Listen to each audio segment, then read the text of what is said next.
दोस्तों, आज हम लोग अग्नाशय ग्रंथि के बारे में देखेंगे कि अग्नाशय हमारे शरीर में कैसे काम करता है। अग्नाशय ग्रंथि जो है ये अमाशय के ड्यूडेनम से जुड़ा होता है।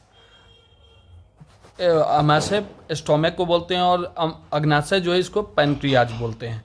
तो ये काम कैसे करता है, इसका क्या फंक्शन होता है, ये इसको हम लोग मिक्स्ड ग्लैंड या कंपोजिट ग्लैंड बोलते हैं। मिक्स्ड ग्लैंड या कंपोजिट ग्लैंड भी बोलते हैं। अब ये मिक्स्ड ग्लैंड क्यों कहलाता है, तो आप दो तरह के ग्लैंड होते हैं, एक इंडोक्राइन ग्लैंड होते हैं हमारे बॉडी में, और एक एक्सोक्राइन ग्लैंड होता है, एक्सोक्राइन ग्लैंड। अब ये इंडोक्राइन ग्लैंड क्या करता है, ये हार्मोन रिलीज करता है, ये मेनली हार्मोन रिलीज करता है। और इसमें ब्लड हार्मोन में मिला रहना जरूरी है। और एक्सोक्राइन ग्लैंड जो होता है ये एंजाइम रिलीज करता है, और इसमें ब्लड बिल्कुल नहीं, ब्लड अगर इसमें मिल जाएगा तो एंजाइम काम ही करना छोड़ देगा, तो एंजाइम में कोई ब्लड नहीं होता है। अब इसीलिए हम लोग कभी भी मेडिकल शॉप पे जाते हैं तो एंजाइम तो मांग लेते हैं, जैसे यूनिजाइम, एरिस्टोजाइम, लेकिन हम लोग कभी ऐसा सुने हो किसी को बोलते कि इंसुलिन हार्मोन दे दो, थायरोक्सिन हार्मोन दे दो, वो नहीं मांग सकता, क्योंकि उसको ब्लड के थ्रू भेजना होता है। इसलिए आप देखते होंगे बड़े बड़े आदमी जो है इंसुलिन एक छोटा सा सिरिंज रखते हैं, अगर इंसुलिन लेवल बढ़ गया तो वो खुद ही लगा लेते हैं वो इंसुलिन, क्योंकि उसको ब्लड के थ्रू भेजना होता है। तो अब पैनक्रियाज मिक्स्ड ग्लैंड क्यों कहलाता है, क्योंकि पैनक्रियाज जो है अग्नाशय जिसको हम लोग बोलते हैं, ये दोनों रिलीज करता है, हार्मोन भी रिलीज करता है, इसलिए ये इंडोक्राइन कहलाता है, और एंजाइम रिलीज करता है, इसलिए ये एक्सोक्राइन कहलाता है। तो इसलिए हम लोग इसे मिक्स्ड ग्लैंड बोलते हैं। अब ये देखते हैं ये फंक्शन करता कैसे। तो पैनक्रियाज में 3 तरह के सेल पाए जाते हैं। पैनक्रियाज में 3 तरह के सेल पाए जाते हैं, अल्फा सेल, बीटा सेल और एक गामा सेल। तो अल्फा सेल है, ये एक हार्मोन रिलीज करता है जिसको ग्लूकागन बोलते हैं, ग्लूकागन। बीटा सेल से क्या रिलीज होता है, इंसुलिन हार्मोन, इंसुलिन। और गामा सेल से क्या रिलीज होता है, तो ये सोमैटोस्टेनिन होता है, सोमैटोस्टेनिन हार्मोन रिलीज होता है।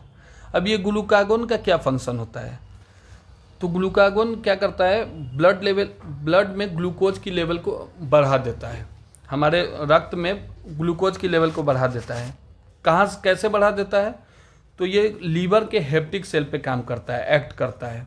अब लीवर में आपको पता है कि ग्लूकोज स्टोर रहता है ग्लाइकोजन के फॉर्म में, तो ये ग्लाइकोजन को तोड़ के ग्लूकोज बनाता है और ब्लड में ग्लूकोज की लेवल को बढ़ा देता है, वही इंसुलिन हार्मोन जो है ये ग्लूकोज की लेवल को घटा देता है।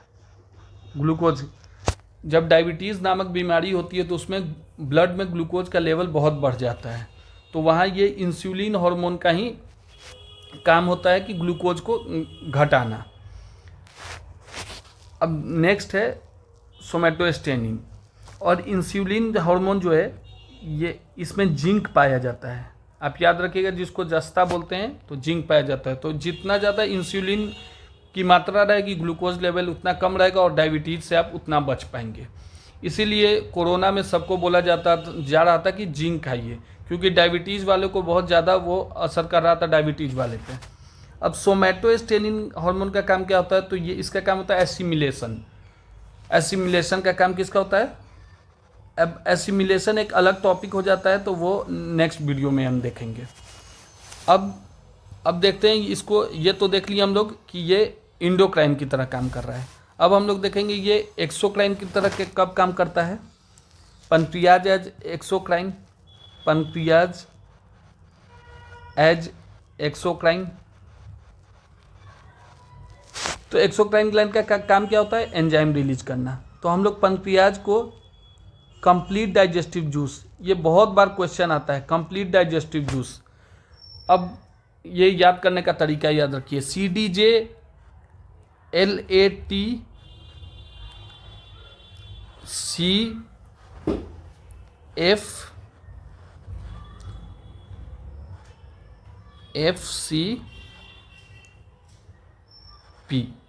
अब ये क्या है, ये इसका फुल फॉर्म बनता है कंप्लीट डाइजेस्टिव जूस।